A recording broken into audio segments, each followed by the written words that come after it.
네, 오늘은 사무엘상 7장입니다. 이제 사무엘상 7장에서 우리 이제 사무엘이 드디어 이제 이스라엘의 사사로서 또 제사장으로서 선지자로서 활동하는 본격적인 모습을 나타내주고 있습니다. 우리 사무엘상 7장의 제목은 하나님은 하나님의 마음을 아는 사람을 사용하신다 라는 제목으로 정해서 말씀을 드리도록 하겠습니다. 하나님은 하나님의 마음을 아는 사람을 사용하신다. 우리 여기 손을 넣으시고 말라기 말씀을 한번 보실까요? 말라기 맨 마지막 장 마지막 절, 말라기 4장 6절 5절부터 보시면 더 좋을 것 같습니다. 말라기 4장 5절과 6절 말씀, 구약성경의 맨 마지막을 이렇게 마지막 말씀인데요. 말라기 4장 5절과 6절 같이 한번 읽어보겠습니다. 시작. 보라, 여호와의 크고 두려운 날이 이르기 전에 내가 선지자 엘리야를 너희에게 보내리니 그가 아버지의 마음을 자녀에게로 돌이키게 하고 자녀들의 마음을 그들의 아버지에게로 돌이키게 하리라.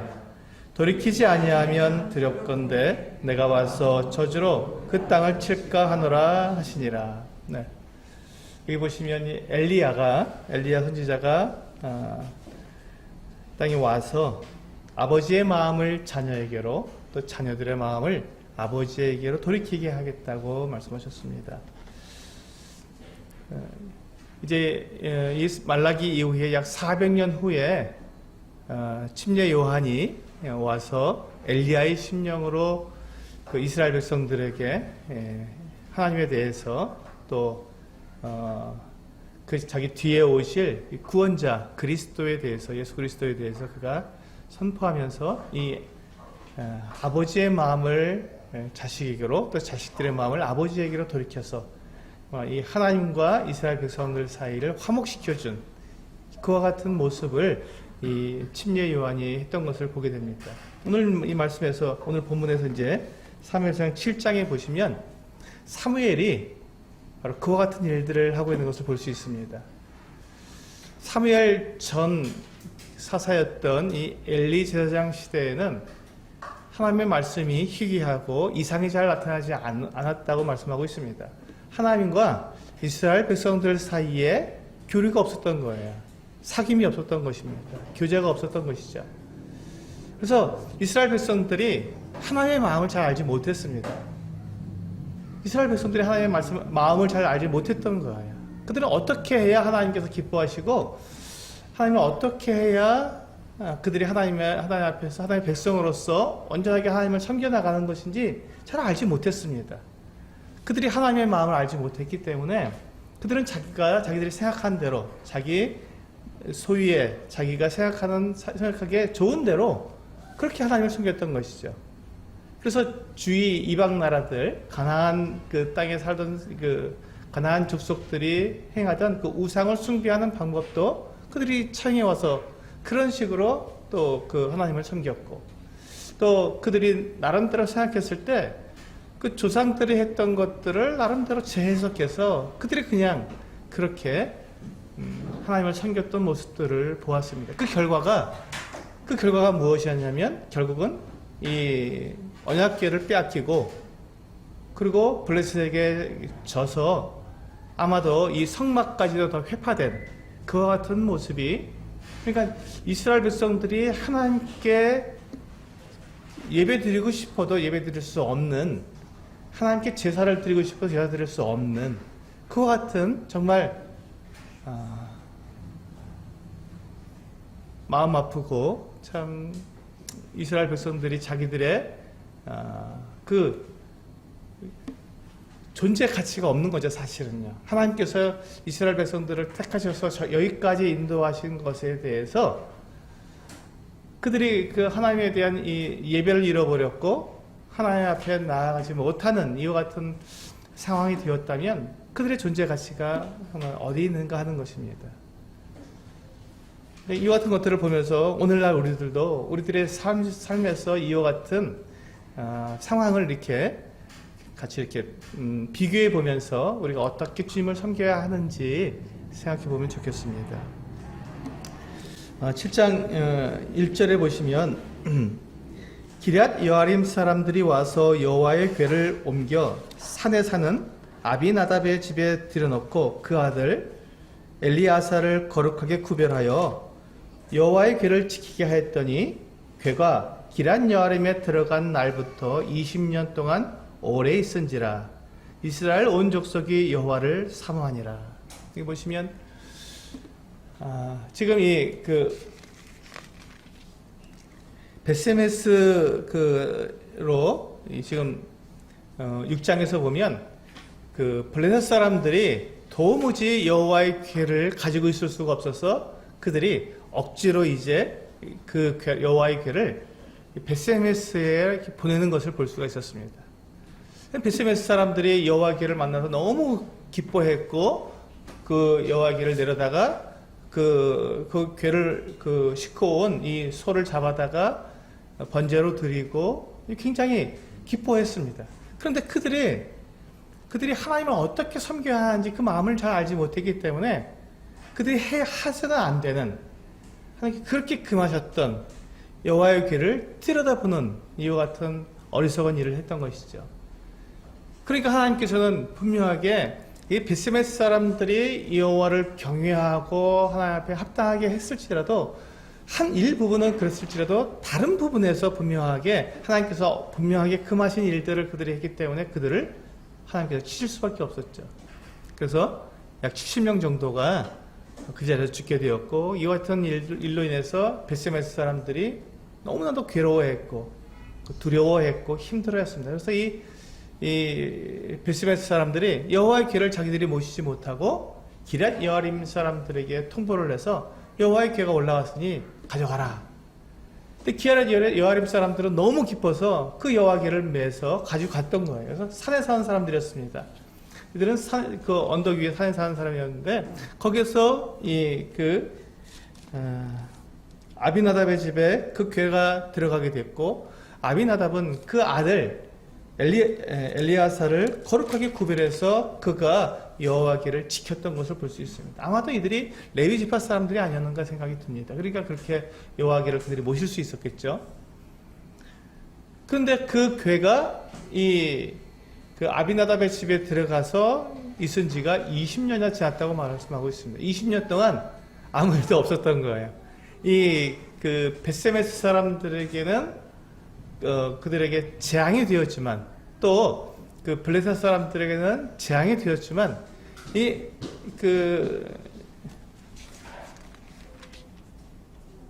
아비나답의 집에 들어가서 엘리아살이 궤를 지키고 있는 동안에는 20년 동안 아무 일도 없었고 그것이 정말 엘리아살이 하나님의 궤를 잘 보존할 수 있었던 이 같은 모습을 볼 수가 있습니다. 하나님께서는 하나님께서 말씀하신 그대로 그들이 지키면 하나님께서 오히려 그들을 보호하시고 또 인도하시고 그들에게 복을 주시죠.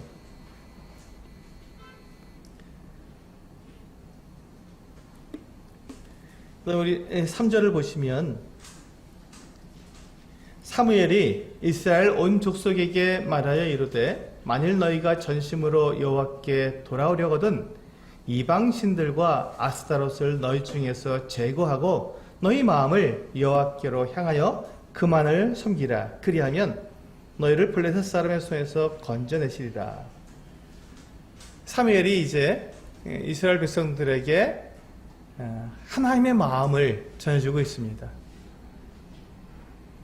이스라엘 백성들이 하나님을 섬기는 그와 같은 백성들이었지만 그들의 삶에 알게 모르게 우상을 숭배하고 있었던 것이에요. 하나님과 우상을 겸하여 섬기고 있었던 것이죠. 사무엘은 그것을 알았습니다. 사무엘은 이스라엘 백성들의 문제가 무엇인지 정확하게 알았던 것이죠. 그 핵심을 알았던 것입니다. 다른 여러 가지 것들, 재물을 어떻게 드려라, 제사를 어떻게 드려라, 어떤 마음으로 해서 이게 중요한 것이 아니었습니다.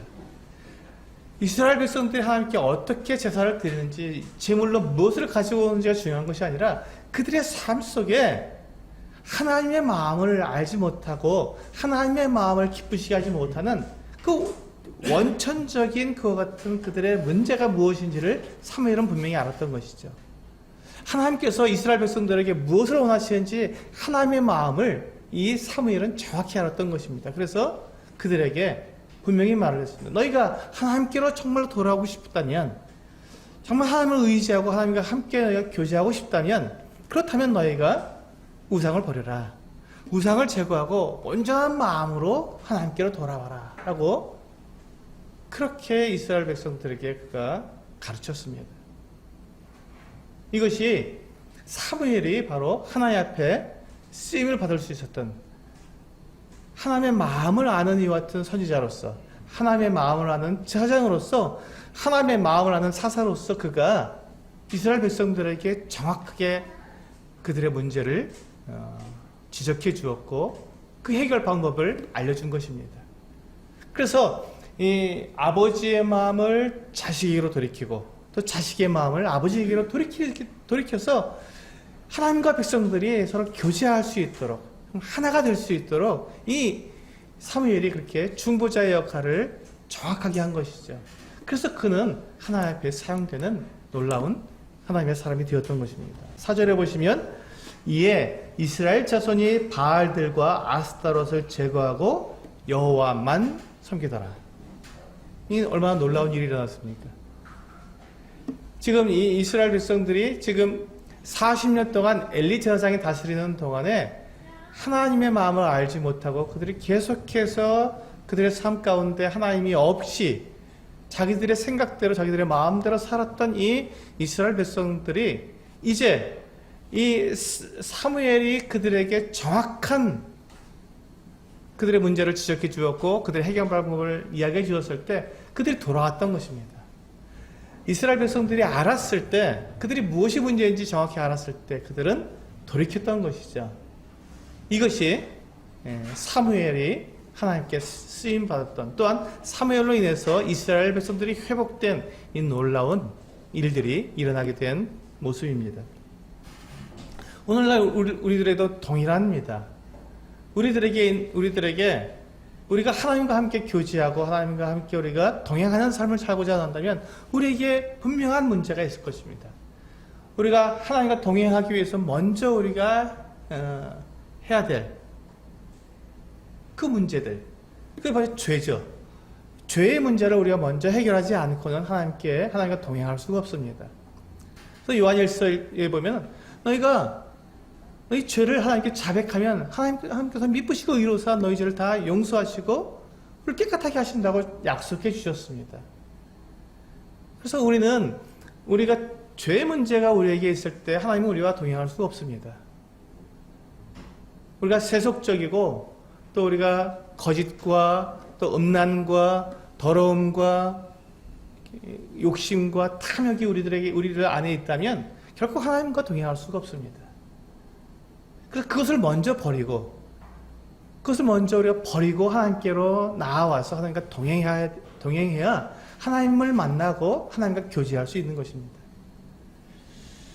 이렇게 이제 이스라엘 백성들이 바알과 아스타롯을 버리고 여호와만 섬기게 되었을 때 이 이스라엘 백성들에게 하나님께서 역사하시는 모습이 이후에 나오고 있지 않습니까? 분명하게 하나님께서 약속하신 그것을 하나님께서 지키시고 하나님께서 이스라엘 백성들을 결코 버리거나 떠나시지 않으시는 것이죠. 이스라엘 백성들이 하나님을 떠났지 하나님이 이스라엘 백성들을 떠난 것이 아닙니다. 우리도 마찬가지죠. 우리가 죄를 지으면 우리가 하나님을 떠나가는 것이지 하나님께서 우리를 버리거나 우리를 떠나가시지 않습니다. 언제든지 우리가 죄를 자백하고 죄를 버리면 하나님께서는 우리와 동행하시는 것이죠. 언제든지입니다. 언제든지.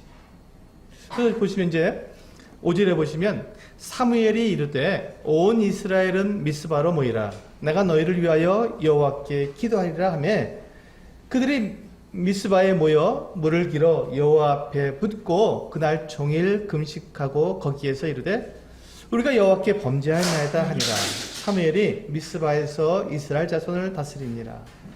얼마나 놀라운 모습이 우리에게 보여주고 있는지요. 참 감격이 됩니다. 정말 감격스러운 장면이죠. 보세요. 사무엘이 온 이스라엘을 미스바로 모았습니다. 근데 왜 미스바로 모았을까요? 실로로 모으지 않고 왜 미스바로 모았을까요? 실로가 정확하게 하나님께 제사 드릴 수 있는 성막의 기능이 다 회파되었기 때문에 실로에 모일 이유가 없었던 거예요.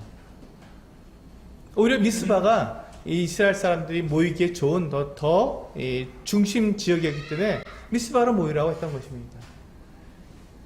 더 이상 실로가 자기 역할을 하지 못했기 때문에 누구 때문에 실로가 이렇게 회파되었죠? 엘리 제사장과 홈리와 비나스 때문에 그랬습니다. 그들이 하나님께 버림받을 때 실로 역시도 회파되었고 하나님으로부터 그들이 떨어져 나가게 된 것이죠. 그래서 이제 이 사무엘은 미스바를 중심으로 해서 이스라엘 백성들을 다스리기 시작했습니다. 미스바에서 이스라엘 백성들을 모았고 미스바에서 그들을 위해서 기도하겠다고 말을 했습니다. 이 기도가 무엇입니까? 하나님과 이스라엘 백성들을 서로 연결해주는 중보의 기도를 하겠다는 것이죠. 이스라엘 백성들이 지금까지 하나님과 교제하지 못했고 하나님을 온전히 섬기지 못했고 하나님으로부터 떨어져서 그들이 하나님을 경험하지 못한 그 같은 백성으로서 여태까지 살아왔는데 이제 그 이스라엘을 회복시켜서 하나님과 교제하게 하고 정말 하나님의 백성으로서 하나님의 제사장 나라로서 그들이 다시금 회복될 수 있도록 기도하겠다고 그 사무엘이 이스라엘 백성들을 모은 것입니다. 얼마나 아름다운 모습입니까? 정말 중요한 부분이죠. 이 사무엘이 바로 그렇게 했을 때 이스라엘 백성들이 정말로 미스바에 다 모였어요. 다 미스바로 올라왔습니다. 이 미스바로 모였을 때 그들이 거기에서 이제 종일 금식하고 하루 종일 그들이 먹지 않고 마시지 않고 그들이 하나님 앞에서 그들이 엎드려 기도했습니다. 근데 그들이 뭐라고 기도했냐면 종일 금식하고 거기에서 이르되 뭐라고 기도했냐면요. 우리가 여호와께 범죄하였나이다. 우리가 여호와께 범죄하였나이다. 하나님은 이스라엘 백성들의 입에서 나오는 이 고백을 듣고 싶으셨던 것이죠. 하나님이 이스라엘 백성들을 만나고 하나님께서 그 택한 백성이니까요. 그들과 교제하고 싶고 그들에게서 역사에서 그들을 이 이방 나라들 가나안 족속들로부터 그들이 승리하고 하나님의 영광을 드러내는 그 같은 백성으로 그들이 존재하기를 하나님께 더 원하셨는데 그들이 하나님께 나올 수 없었던 것은 그 같은 일들이 일어날 수 없었던 것은 이스라엘 백성들이 이와 같은 고백을 하지 않았기 때문에 그렇습니다. 우리가 여호와께 범죄하였나이다 하는 이와 같은 고백, 자기 자신의 그 죄악됨을 알지 못하고 그것에 대해서 자백하지 못하는 이스라엘 백성들을 하나님께서 만나실 수가 없었던 것이죠. 바로 이때 이 사무엘이 이스라엘 백성들의 마음을 하나님께로 향하도록 그렇게 인도해 주었던 것입니다.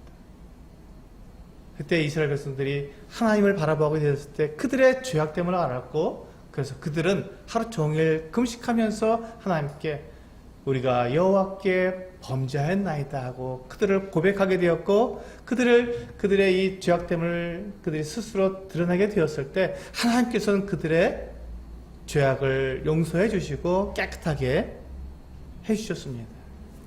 그게 이제 그런 모습들이 나오게 되죠. 그 다음에 이제 7절에 보시면 이스라엘 자손이 미스바에 모였다 함을 블레셋 사람들이 듣고 그들의 방백들이 이스라엘을 치러 올라온지라. 이스라엘 자손들이 듣고 블레셋 사람들을 두려워하여 이스라엘 자손이 사무엘에게 이르되 당신은 우리를 위하여 우리 하나님 여호와께 쉬지 말고 부르짖어 우리를 블레셋 사람들의 손에서 구원하시게 하소서 하니. 이제 이 블레셋 사람들, 이제 이 사무엘과 이스라엘 백성들이 이제 드디어 시험을 당합니다. 그들이 하나님께로 향하게 되었을 때 사단은 가만두지 않죠. 블레셋 이 사람들이 미스바에 모였다?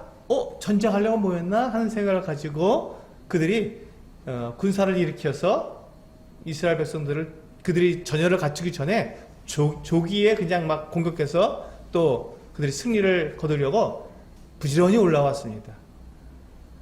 이 이스라엘 백성들이 지금까지 블레셋과 싸워서 한 번도 이긴 적이 없었습니다.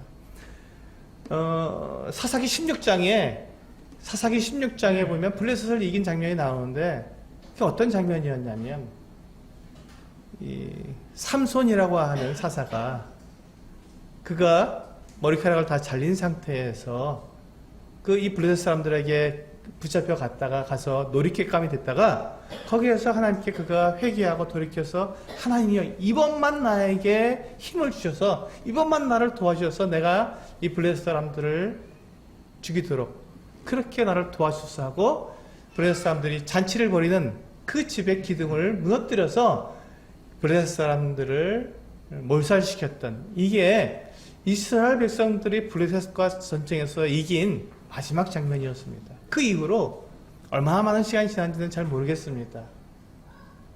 근데 그 이후로 최소한 엘리가 다스렸던 40년 동안은 한 번도 이겨본 적이 없는 거예요. 블레셋과 싸워서 늘 당했습니다.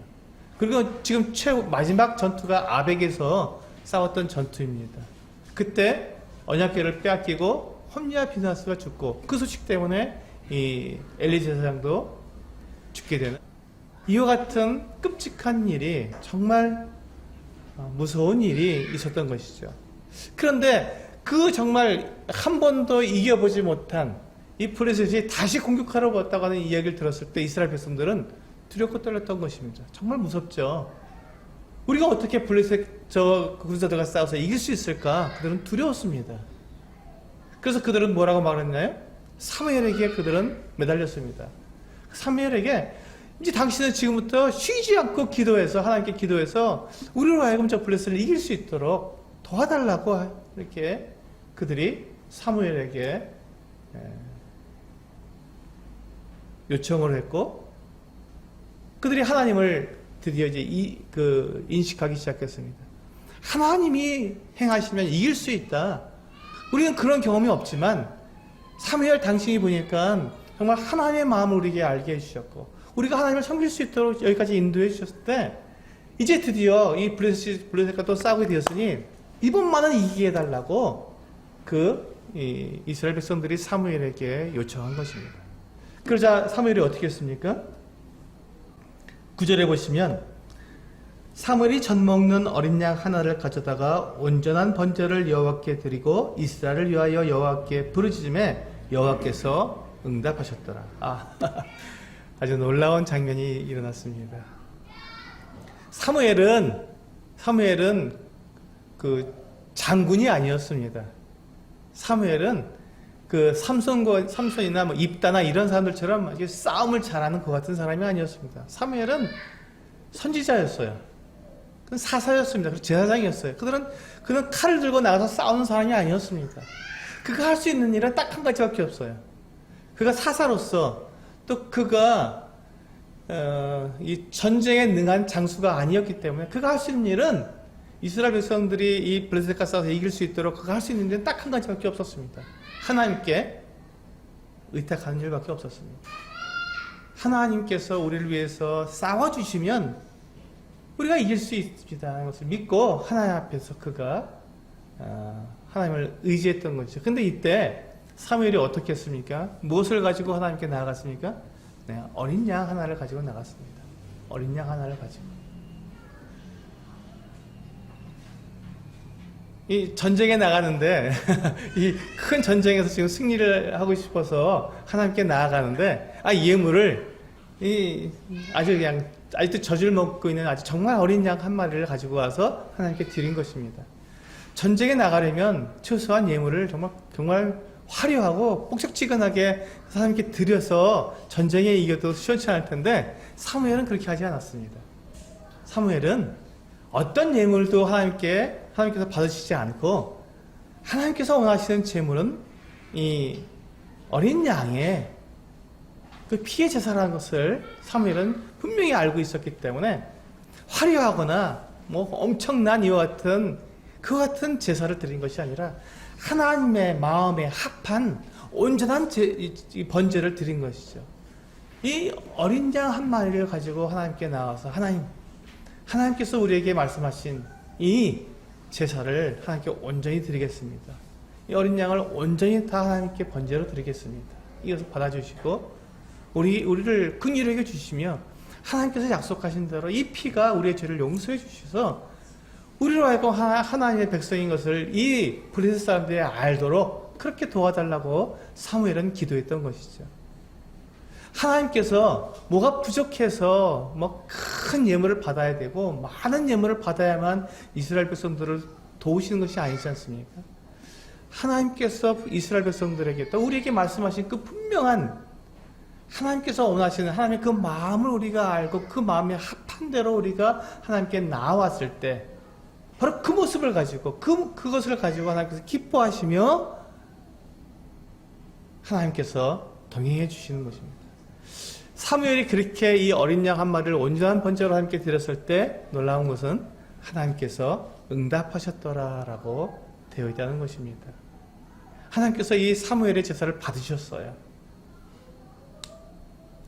이것이 우리에게 필요합니다.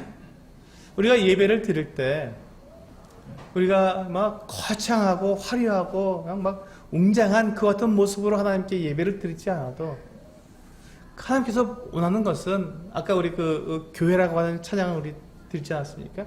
세상이 알아주는 것이 아니라 주님께서 우리 알아주고 사람이 많이 모이는 것이 아니라 우리가 주님께서 우리를 알아주시며 사랑이 넘치는 게 아니라 사랑이 넘치는 그 같은 교회로 우리가 모여서 하나님을 예배하게 될 때 하나님은 그 예배를 기뻐하시고 흠양하시고 응답해 주신다는 것이죠. 우리가 동행해 주신다는 것입니다. 그것이 살아있는 교회 아니겠습니까? 그것이 살아있는 교회라고 저는 믿습니다. 그래서 지금 이 사무엘이 그와 같이 온전한 예배를 어린 양 한 마리로 드린 다음에 이제 10절에 보시면 사무엘이 번제를 드릴 때 블레셋 사람이 이스라엘과 싸우려고 가까이 오매 그날에 여호와께서 블레셋 사람에게 큰 우레를 발하여 그들을 어지럽게 하시니 그들이 이스라엘 앞에 패한지라. 이스라엘 사람들이 미스바에서 나가서 블레셋 사람들을 추격하여 뱃갈 아래에 이르기까지 쳤더라. 얼마나 놀라운 영광스러운 장면입니까? 이스라엘 백성들이 지금 그 블레셋 사람들을 쳐서 공격해서 그들을 추격해서 뱃갈 아래까지 내려가서 그들을 칠 때 그들이 얼마나 흥분됐겠어요. 와, 우리가 그 블레셋을 우리가 이기고 있어. 블레셋이 우리 앞에 도망하고 있어. 그 정말 천하무적이었던 이 블레셋 사람들이 우리 앞에서 도망치고 있다니까. 우리 가서 이들을 완전히 다 진멸하자 하고 그들이 얼마나 힘을 냈으며 얼마나 정말 용감하고 뜨겁게 그 같은 전쟁을 치렀을까요? 어마어마했을 것입니다. 어마어마했을 것입니다. 이 같은 모습, 이것이 어떻게 이루어지게 됐냐면 이 사무엘이 하나님의 마음을 이스라엘 백성들에게 정확히 알려주었고 그들이 우상을 버리고 하나님께로 돌아오며 자신들의 죄악됨을 하나님께 자백하게 되었을 때 그때 비로소 하나님과 이스라엘 백성들이 하나가 되었고 이스라엘 백성들은 이제 드디어 다시금 그들의 원래 모습으로 하나님의 제사장 백성으로 그들이 돌아오게 되었고 하나님은 그들을 보호하시고 인도하시고 그들을 위해서 앞서 싸우시는 그 같은 하나님이 되셨던 것입니다. 하나님께서 지금 블레셋 군사들이 올라오게 될 때 그들 앞에서 우레를 바라셨습니다. 천둥이 치고 번개가 치고 얼마나 놀랬겠어요. 이 블레셋 사람들이 얼마나 놀랬겠습니까? 그들 앞에서 막 천둥 번개가 치면 얼마나 두려웠겠습니까? 이 군사들이 전쟁에 나아갈 때 이 대열이 흐트러지면 끝나는 것입니다.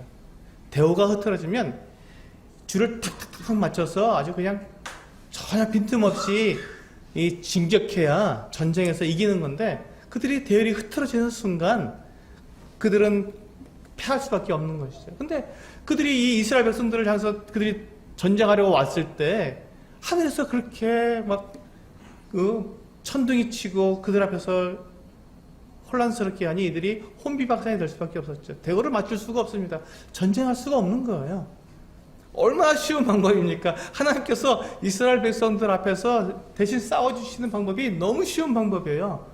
하늘에서 그냥 우레만 치기만 하면 끝나는 거였어요. 이 쉬운 방법이 있었는데 여태까지 이스라엘은 블레셋을 한 번도 이겨보지 못했던 것이죠. 왜? 하나님의 마음을 몰랐기 때문에 그렇습니다. 하나님의 마음과 멀어지고 하나님부터 그들이 떠나 있었기 때문에 하나님께서는 이렇게 쉽게 이스라엘 백성들에게 승리를 주실 수 있었음에도 불구하고 그들은 그렇게 계속해서 패했고 언약궤를 빼앗기는 이 어떤 수모도 겪게 되었던 것이죠. 이제 어떻습니까? 이스라엘 백성들은 사무엘이 그들을 인도해 준 그 우상을 버리고 그들의 죄를 자백하게 하고 하나님께로 온전히 나오게 했던 이 방법을 그들이 보았게 될 때, 경험하게 됐을 때 그들의 마음은 어떻을까요? 그렇구나. 바로 이것이구나. 이렇게 하나님을 섬기는 것이구나. 그들은 그때 알았을 것입니다. 그래서 그들은 이 사무엘의 말을 그들이 청종하게 되었고 그들은 따라가게 되었죠. 12절에 보시면 사무엘이 이와 같은 일을 합니다. 사무엘이 돌을 취하여 미스바와 센 사이에 세워 이르되 여호와께서 여기까지 우리를 도우셨다 하고 그 이름을 에벤에셀이라 하니라. 에벤에셀은 도움의 돌이라는 뜻입니다. 도움의 돌.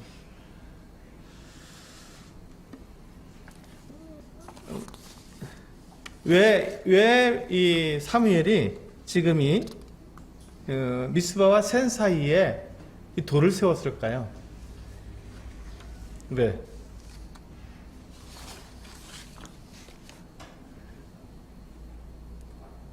지금 이 이스라엘 백성들은 하나님의 역사를 경험하지 못한 사람들이었습니다. 오랜 동안 최소한 엘리 제사장이 40년 동안 다스렸으니까 40년 동안 하나님의 그 역사를 보지 못했던 사람들이에요. 한 세대지 않습니까? 40년이면 한 세대가 지나는 동안에 하나님의 역사를 그들이 보지 못했습니다. 그들은 들었죠. 저 길갈에 이 요단강을 건너서 세워놓은 이 돌이 있다. 그건 하나님께서 이 요단강을 건널 때 우리 이스라엘 조상들이 요단강을 건널 때 요단강 물을 마르게 해서 우리 조상들이 건넌 거다라는 것을 들었습니다. 근데 그들은 그 돌을 보지만 뭐 옛날엔 그랬겠지만 우리는 하나님이 어떻게 하시는지 몰라 이렇게 말을 했었을 것입니다. 그렇게 말했었어요. 그런데 지금 그들의 조상들이 경험했던 그 하나님을 지금 이스라엘 백성들이 지금 그 당대에 자기들이 지금 직접 경험하고 있잖아요. 얼마나 놀라운 일입니까? 그렇구나. 하나님은 살아계시고 하나님은 역사하시고 그분은 능력 있으신 분이시구나. 우리와 함께 하시는 거구나. 그래서 그것을 기념하기 위해서 미스바와 센 사이에 돌을 세워놓고 하나님께서 여기까지 우리를 도우셨다. 보아라. 하나님의 도움이 여기 있다. 하나님 살아계시다. 하나님은 우리와 함께 하시는 분이시고 우리 조상들에게 하신 것처럼 홍해물을 가르시고 요단강을 가르셨다는 것이 우리는 신화처럼 들리고 동화이야기처럼 들리겠지만 아니지 않느냐. 그 하나님이 우리하고도 함께 하시지 않으셨느냐. 보아라 하고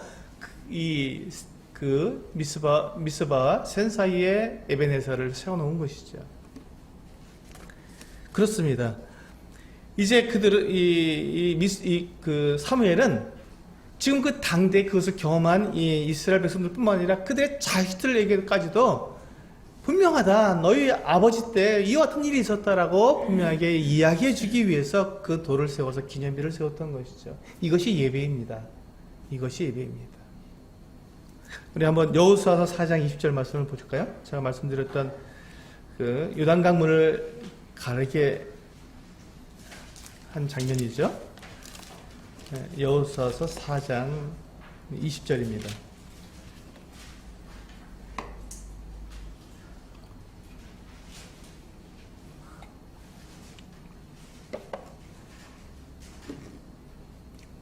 네. 여호수아서 4장 20절에서 24절까지 우리 한 목소리 같이 읽겠습니다. 시작. 여호수아가 요단에서 가져온 그 12돌을 길갈에 세우고 이스라엘 자손들에게 말하여 이르되 후일에 너희의 자손들이 그들의 아버지에게 묻기를 이 돌들은 무슨 뜻이니까 하거든 너희는 너희의 자손들에게 알게 하여 이르기를 이스라엘이 마른 땅을 밟고 이 요단을 건넜음이라. 너희의 하나님 여호와께서 요단물을 너희 앞에서 마르게 하사 너희를 건너게 하신 것이 너희의 하나님 여호와께서 우리 앞에 홍해를 말리시고 우리를 건너게 하심과 같았나니 이는 땅의 모든 백성에게 여호와의 손이 강하신 것을 알게 하며 너희가 너희의 하나님 여호와를 항상 경외하게 하려 하심이라 하라. 이것이 이 돌을 쌓아놓은 것에 대한 의미입니다. 하나님을 기념하는 것이죠. 하나님의 역사를 기념하는 것입니다. 그렇습니다. 이것이 우리가 기념이고 이것이 바로 예배입니다. 우리가 매주일 떡과 전을 우리가 앞에 놓고 주님의 죽으심을 우리는 기억하고 있습니다. 우리가 그렇게 떡과 전을 앞에 놓고 우리가 주님의 죽으심을 기억하는 그 우리가 예배를 드릴 때 어쩌면 우리는 그것을 그냥 만약에 지금 그 엘리 시대에 살았던 이 이스라엘 백성들처럼 길가라에 있는 그 돌무더기 12개의 돌을 보면서도 뭐 그랬겠지 라고 생각하는 것 같은 마음으로. 근데 하나님 지금 어디 계셔? 하나님 우리와 함께하고 있지 않잖아. 하나님은 없어 라고 말할 정도까지 그들이 갔던 그 어떤 모습을 우리가 생각해 본다면 우리가 매주일 예배를 드리고 또 우리 아이들이 함께 그 떡과 잔을 바라보고 있을 때 우리가 부모인 우리가 그 예배를 드릴 때 우리가 하나님을 경험하지 못하고 매일의 삶 속에서 하나님과 동행하지 못한 채로 그냥 이 길가라에 있는 이 12개의 돌처럼 옛날엔 그런 일이 있었었지 라고 우리가 그런 마음으로 주님께서 우리를 위해서 돌아가셨지.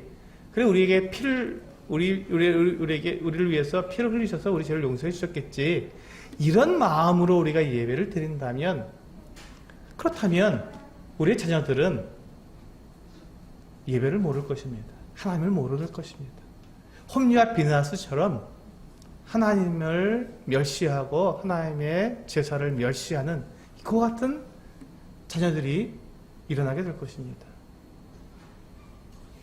우리가 하나님 앞에 이 만찬 예배를 우리가 드리게 될 때 우리의 매일의 삶 속에서 우리가 하나님을 경험하지 못한 채 그렇게 메마른 심령으로 하나님 없는 그 같은 심령으로 나와서 그냥 그렇게 예배를 드린다면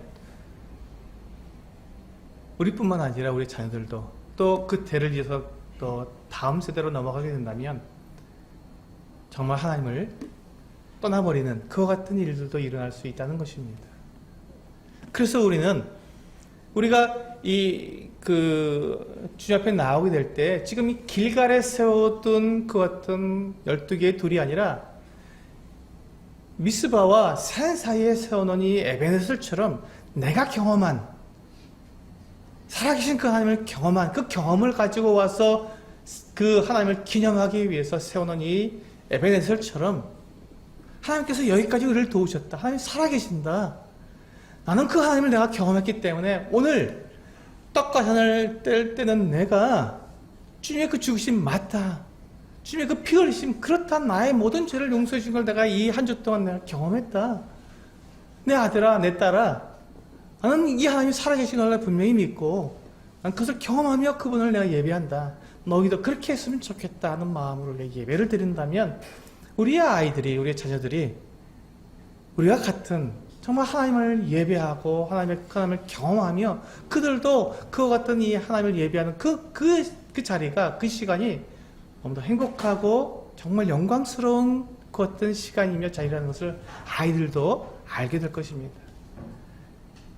그 아이들이 어릴 때는 잘 모르지만 그 같은 모습들을 어려서부터 계속해서 그 영광스럽고 그 거룩한 그 어떤 그 살아있는 예배의 모습을 아이들이 보고 자란다면 그렇다면 우리 아이들이 그 하나님을 어떻게 떠날 수 있겠으며 그 아이들이 우리와 동일하게 그 같은 하나님을 정말 참으로 예배하는 영과 진리로 예배하는 그 참된 예배를 아이들도 사모하게 되고 그것을 하나님께 드릴 수 있는 그 같은 자녀들이 되리라고 저는 믿습니다.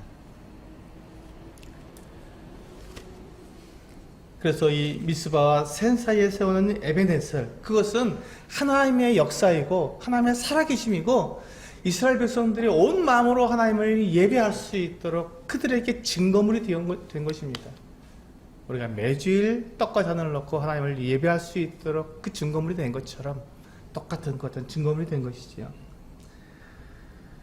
이제 13절부터 보시면 이에 블레셋 사람들이 굴복하여 다시는 이스라엘 지역 안으로 들어오지 못하였으며 여호와의 손이 사무엘이 사는 날 동안에 블레셋 사람을 막으심에 블레셋 사람들이 이스라엘에서 빼앗았던 성읍이 에그론부터 가드까지 이스라엘에게 회복되니 이스라엘이 그 사방 지역을 블레셋 사람의 손에서 도로 찾았고 또 이스라엘과 아모리 사람 사이에 평화가 있었더라. 여기 보시면 이제 이게 회복되는데요. 이스라엘이 블레셋을 쳐서 이겨서 예전에 그 아벡 전투 때 홈리아 비나스가 그 죽임을 당하던 그 전투 때 그들이 이제 정말 그 블레셋 5 성이죠. 5성의 이 군사들에 의해서 많은 부분을 땅을 빼앗겼을 것입니다. 그때 빼앗겼던 이 땅들을 다시 되찾았던 것을 말하고 있는 것입니다. 회복된 것이죠. 지금 이 가드나 뭐 에그론이나 아스글론이나 이렇게 이제 뭐 가사나 이렇게 블레셋의 5성을 다 빼앗았다는 것이 아니라 거기는 그들의 그 중요한 성이기 때문에 절대 안 뺏기죠. 그것을 빼앗은 것은 아닙니다. 근데 그 성이 빼앗아서 이렇게 다스렸던 그 지역을 다시 원래 이스라엘이 차지하고 있었던 그 지역을 다시 회복했다고 말씀하고 있는 것입니다. 그렇습니다. 하나님께서 역사하실 때 이와 같이 회복이 일어나는 것입니다. 잃었던 것을 찾아오는 것이고 하나님께서 이스라엘과 함께 하시는 이와 같은 모습들이 보여지는 것이죠.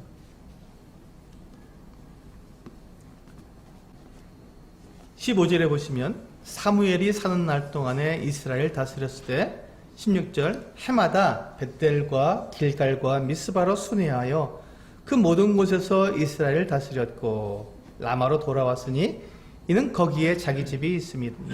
거기서도 이스라엘을 다스렸으며 또 거기에 여호와를 위하여 제단을 쌓았더라. 이 사무엘은요 가만히 앉아서 그의 직무를 수행하는 사람이 아니었습니다. 엘리는 그 실로에 있는 여호와의 전 옆에 앉아서 거기서 다스렸습니다. 움직이지 않았습니다. 근데 이 사무엘은 그렇게 다스릴 수가 없었어요. 그는 찾아가서 이스라엘 백성들을 찾아가서 다스렸던 것입니다. 혹시 그들이 우상을 섬길까봐, 혹시 그들이 하나님으로부터 떠나가는 죄를 지을까봐 사무엘은 그들을 그대로 둘 수가 없었습니다. 그래서 그는 순회했던 거예요. 물론 그렇다고 해서 뭐 사무엘이 전 지역을 다 돌아다니는 것은 아닙니다. 중요한 지역, 그가 갈 수 있는, 걸어서 다닐 수 있는 이 같은 지역을 최소한 1년에 한 번씩은 다녔던 거예요. 최소한 1년에 한 번씩은. 얼마나 놀랍습니까? 사무엘은 이와 같이 하나님의 마음을 알았고, 그래서 하나님의 마음을 자식들에게 알려주었고, 또 자식들의 마음을 하나님께로 향할 수 있도록 그렇게 정말 부지런히 그렇게 이스라엘 백성들을 돌아보고 다스렸던 하나님의 사람이었던 것입니다. 그래서 하나님께서는 사무엘을 사용하셨고, 사무엘이 살아있는 동안에 이스라엘 백성들은 블레셋에게 질 수가 없었고, 그들은 견고하게 나라를 이루었고 하나님께 참으로 예배하는 그와 같은 사람들이 되었던 것이죠. 참으로 제사장 나라가 다시 회복된 것입니다. 그래서 그가 사무엘이 라마로 돌아왔을 때, 라마는 자기 집입니다. 자기 집이 거기 있었고 그 집에서 이제 다스리게 되었어요. 그가 거기서 다스렸는데 그때 라마에다가 제단을 쌓아서 거기서도 하나님께 제사를 드릴 수 있었던 것이죠. 이게 왜 가능합니까? 성막이 회파되었기 때문에. 언약궤가 지금 어디 있습니까? 기럇 여람에 있었어요. 실로에 있지 않고 딴 데 있지 않고 성막이 없었기 때문에 지금 이 언약궤를 다시금 가져올 장소가 없었던 것이죠. 몇 년 동안이요? 20년 동안이나. 그리고 다윗이 겨우 그것을 다윗성으로 다시 가져오게 되었고, 그리고 그가 여호와를 하나님을 위해서 성전을 짓고 싶었지만 성전을 짓지 못하고 솔로몬이 지었던 것이죠. 솔로몬이 성전을 지을 수 있었던 이유가 뭐냐면 성막이 없었기 때문에. 성막을 다시 회복해야 됐기 때문에 이제는 성막이 필요 없으니까 성전을 짓게 된 것이죠. 그래서 이 사무엘은 비록 이 성막의 기능이 다 지금 제기능을 하지 못하기 때문에 그래도 어쨌든 간에 이스라엘 백성들이 하나님 앞에 나와서 제사를 드리도록 해야 되기 때문에 그는 라마에 있는 자기 집 옆에 제단을 쌓아놓고 거기에서 하나님께 제사를 드렸던 것입니다. 이스라엘 백성들을 위해서 그들의 죄를 용서받아야 했기 때문에 최소한 그와 같은 일을 이 사무엘은 했던 것이죠.